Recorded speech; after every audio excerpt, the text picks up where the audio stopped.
नमस्कार दोस्तों, स्वागत है आपका एपी टीचिंग क्लासेस पर। आपको पिछले 2 दिनों में 2 खबरें देखने को मिली।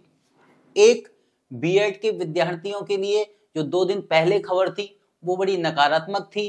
दूसरी खबर जो बेसिक शिक्षा भर्ती है उससे संबंधित है, जो कि आज की है, वो एक सकारात्मक है। चलिए दोनों खबरों को देखते हैं। पहले सकारात्मक खबर देखते हैं कि क्या हुआ है। तो उत्तर प्रदेश में शिक्षक भर्ती के लिए, और ये शिक्षक भर्ती कौन सी है, बेसिक शिक्षा में है या फिर अल्पसंख्यक शिक्षा संस्थान जो माइनॉरिटी वाले होते हैं उनमें है, कि किस प्रकार से भारत में शिक्षक भर्ती की जाएगी और इसके लिए कौन सा आयोग जिम्मेदार होगा।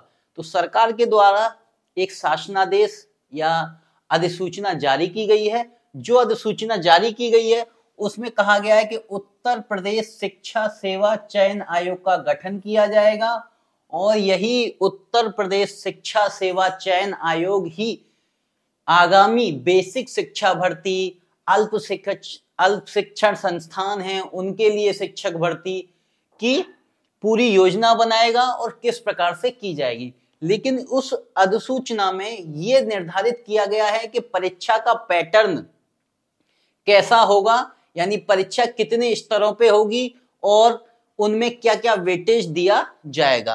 तो सबसे पहले एक बात और विशेष ध्यान रखी गई है, इस चयन आयोग को बनाने के बाद ये कहा गया है कि जिस दिन से नोटिफिकेशन जारी होगा शिक्षक भर्ती का, उसके 3 साल के अंदर शिक्षा भर्ती प्रक्रिया पूरी कर लेनी चाहिए, और नहीं तो ये विज्ञापन को ही निरस्त करना होगा या विज्ञापन निरस्त हो जाएगा।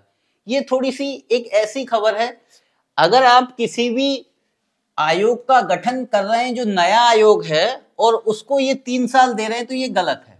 उसको कम से कम 1 से 1.5 साल के अंदर ये काम कर लेना चाहिए, क्योंकि सारा स्टाफ उसको मिलेगा, जो चाहिए अभी उसको सब कुछ मिल सकता है।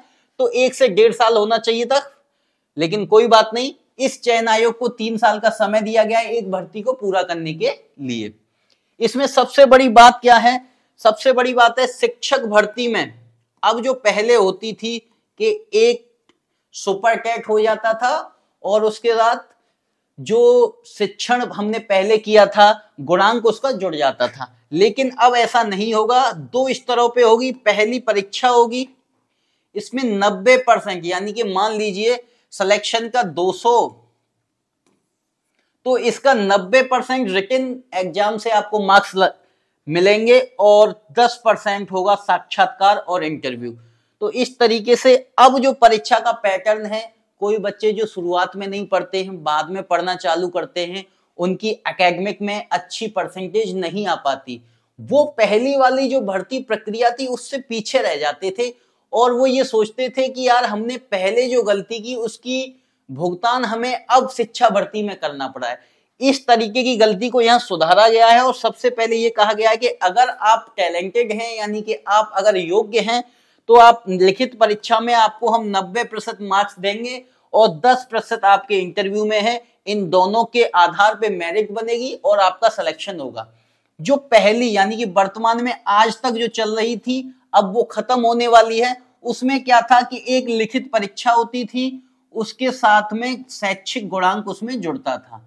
इसमें वो बच्चे जो अन्य बोर्डों से संबंधित हैं, यानी सीबीएसई बोर्ड के, आईसीएसई बोर्ड के, यूपी बोर्ड के, ये तीनों बच्चों को एक साथ एक ही प्लेटफॉर्म पे क्या है शैक्षिक गुणांक देखा जाता था। जबकि उनकी परीक्षा का पैटर्न अलग है, उनकी मार्किंग का पैटर्न अलग है, किसी को परसेंटेज में ज्यादा मार्क्स मिलते हैं तो उस आधार पे कहीं ना कहीं भेदभाव हो जाता था।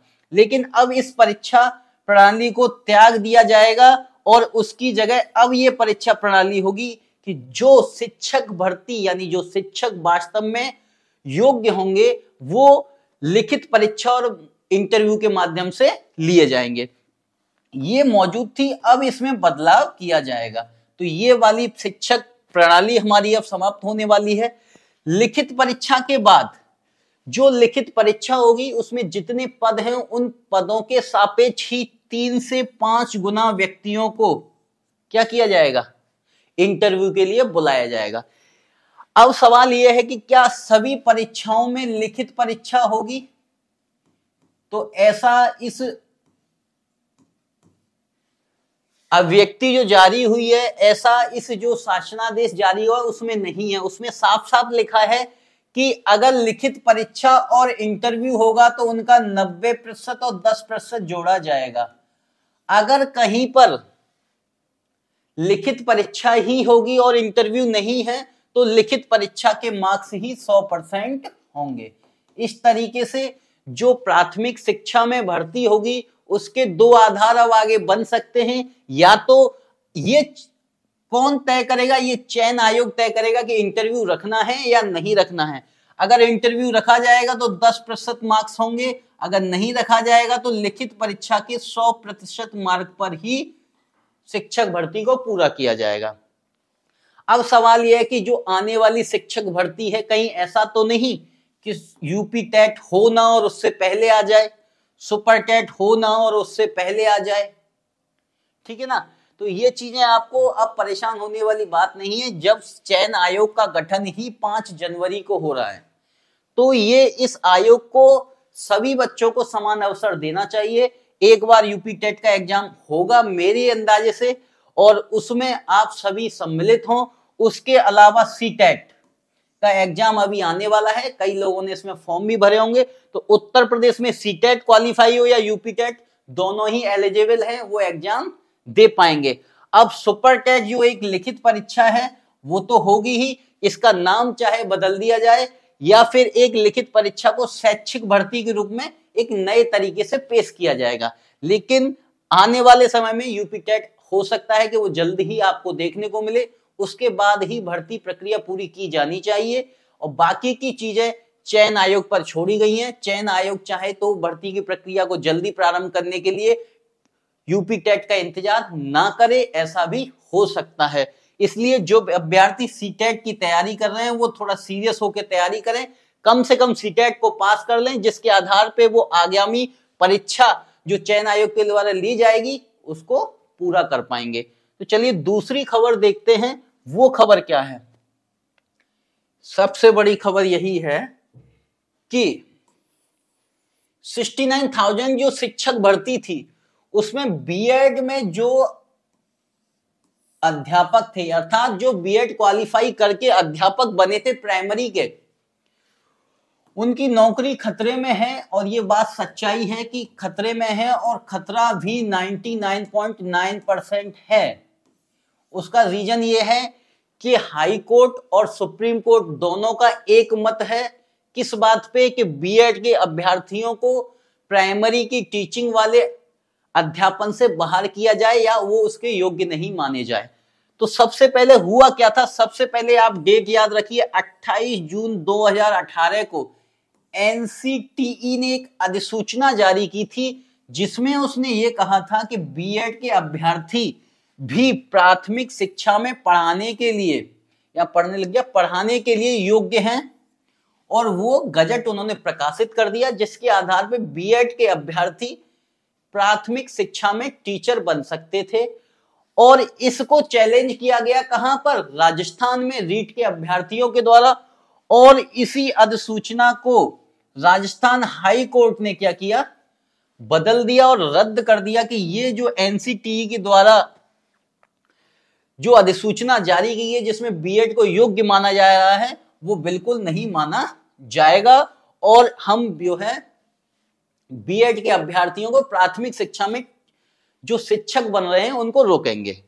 इसी के आधार पर इस फैसले को सुप्रीम कोर्ट में चुनौती दी गई और सुप्रीम कोर्ट ने जो है 11 अगस्त 2023 को एक ऐतिहासिक निर्णय सुनाया जिसमें सुप्रीम कोर्ट ने यह कहा कि राजस्थान हाई कोर्ट के द्वारा जो दिया गया फैसला था वो सही है, पहली बात।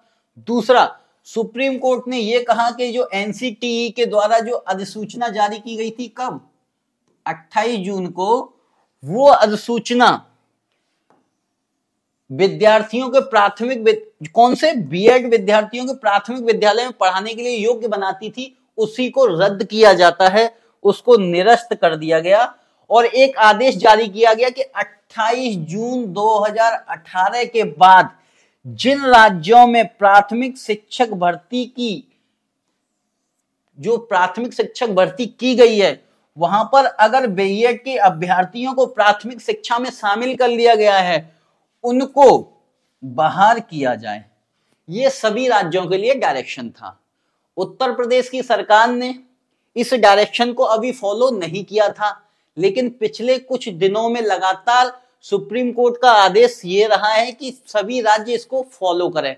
तो उत्तर प्रदेश के लिए भी दिशा निर्देश 2 दिन पहले आए हैं कि वो हमारे द्वारा जो दिया गया आदेश है, कौन सा, 11 अगस्त 2023 का, उसको अमल में लाए और जो 28 जून 2018 के बाद जो शिक्षक भर्ती की गई है उसमें से बीएड अभ्यर्थियों को बाहर किया जाए यदि वे प्राथमिक शिक्षक बने हैं तो। अब सवाल यही है कि क्या वास्तव में ये खतरा उत्पन्न हो गया है? तो बिल्कुल सच्चाई है, ये सुप्रीम कोर्ट का आदेश है तो हमें मानना पड़ेगा, राज्य सरकार को मानना पड़ेगा। लेकिन राज्य सरकार केंद्र सरकार के साथ कोई ऐसा नियम अधिनियम बना सकती है जिसमें ये चीजें शामिल कर ली जाएं। अगर राज्य सरकार या केंद्र सरकार अपने यहां पर कोई ऐसा नियम अधिनियम बनाए कानून में जो कि विधानसभा में पारित हो या लोकसभा राज्यसभा में पारित हो, तब ही इस कोर्ट के आदेश को चुनौती दी जा सकती है और उसी आधार पे उसे भर्ती को बचाया जा सकता है। फिलहाल कोई ऐसी सरकार वर्तमान में करने नहीं जा रही है। हो सकता है कि वो इसको टाले और कुछ दिनों तक इस डिसीजन पे अमल में ना आए, लेकिन सुप्रीम कोर्ट का डिसीजन है तो इसे ज्यादा दिन तक टाला भी नहीं जा सकता।